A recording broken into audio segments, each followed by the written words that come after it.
შაბათია და ქრონიკა პლუსში ტრადიციული რუბრიკის ჩემი ქალაქის დროა. აბანათუბანი, მეტეხი, მდინარე მტკვარი, ძველი თბილისის საუკუნოვანი ისტორია და ის დეტალები, რომელიც მას ერთ დროს განსაკუთრებულ ხიბლს მატებდა. თბილისური ისტორიები და უნიკალური ფოტომასალა ეროვნული არქივიდან. ქეთი ილურიძე ახლა ჩვენ დროში გვამოგზაურებს.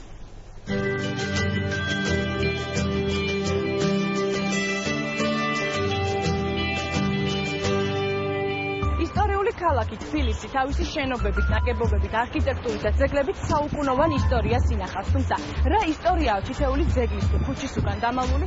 ამაზე უფრო დაწვრილებით კინო, ფოტო, ფონო დოკუმენტების არქივის დირექტორი მომდევნო რამდენიმე წუთს ჩვენთან ერთად გაატარებს და ყველა ამ ისტორიულ ადგილს გაიხსენებს.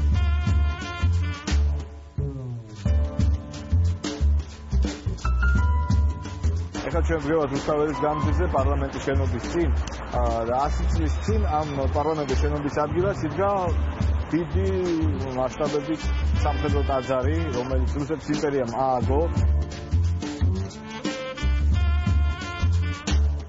ეს მოხდა 1870-80 წლებში. ეს იყო ალექსანდრე ნეველის სახელობის სამხედრო ტაძარი, როგორც შემდეგ მას დაერქვა სობოროს ეძახზე ქართველები. როდესაც დაიწყო მასიური რეპრესიები სასულიერო პირების და რელიგიის დევნა საბჭოთა პერიოდში, ხო? ნაწილი რუსეთიდან სასულიერო პირები წამოვიდნენ და ზუსტად რუს სასულიერო პირები მსახურობდნენ რაღაცა მოკლე პერიოდი ამ ტაძარში. ძალიან ბევრია ესეთი ადგილი და ნაგებობა, რომელსაც თავისი ძალიან საინტერესო ისტორია აქვს და თუნდაც რომ ავიღოთ მეტეხის ტაძარი და მისი მიმდებარე ტერიტორია, იქაც ძალიან ბევრი საინტერესო ისტორია და შეგვიძლია წავიდეთ ნახოთ.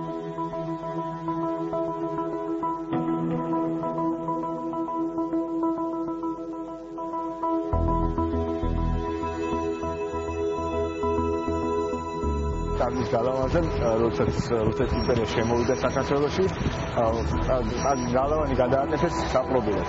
და ამ საპყრობილედან იარსება თითქმის 1 საუკუნეზე მეტ ხანს. ეს ნაწილი თბილისის ალბათ ერთ-ერთი ყველაზე ისეთი გაბედული და გამორჩეული ადგილი იყო თბილისის არსებობის ისტორიაში და ჩვენ ახლა გვაქვს საუბარი მე-19 საუკუნეზე. მე-19 საუკუნეში განსაკუთრებით. აი ამ ადგილას ძირითადად სადაც ჩვენ ვდგევართ, ეხლა ხიდია, ხო? აი აქ არის ხედავთ მაღაზიები, როგორც გითხარით, იყო ვაჭრობა, აქ სახელოსნოები, მაღაზიები იყო და დუმდა ცხოვრება ამ ადგილას ძალიან ასწორად ერთ-ერთი ცენტრალური მოედანი გახლავთ ეს თბილისი. აქ თავმოყრიდა შემოქმედი ხალხი, ვაჭრობა, ხელოსნობა, ტურისტებიც თავმოყრიდნენ ამ ადგილას. თვითონ დაპყრობებსაც კი იზიდავდა ეს ადგილი. იყო ესეთ პროფესია თულუხჩი ერქვა, რომელსაც როკებით დაქონდა წყალი ქუჩებში, ქალაქებში. მტკვარს ძალიან დიდი საცოცხლო მნიშვნელობა ჰქონდა მე-19 საუკუნეში განსაკუთრებით თბილისისთვის. მტკვარს ასევე იყენებდნენ სარეცხად. არის ფოტომასალა ამისი გამადასტურებელი, რომ რამოდენიმე ადამიანი ქალბატონი როგორც ის პისპაპირას და რეცხავს სარეცხს.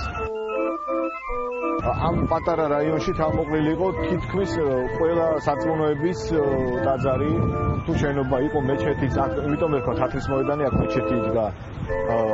მეჩეთი იყო, სინაგოგაც არის, მასვენდებული კათოლიკური ეკლესიები და ასე როგორც ეს უბანი განსაკუთრებით დატვირთული იყო მრავალფეროვნებით.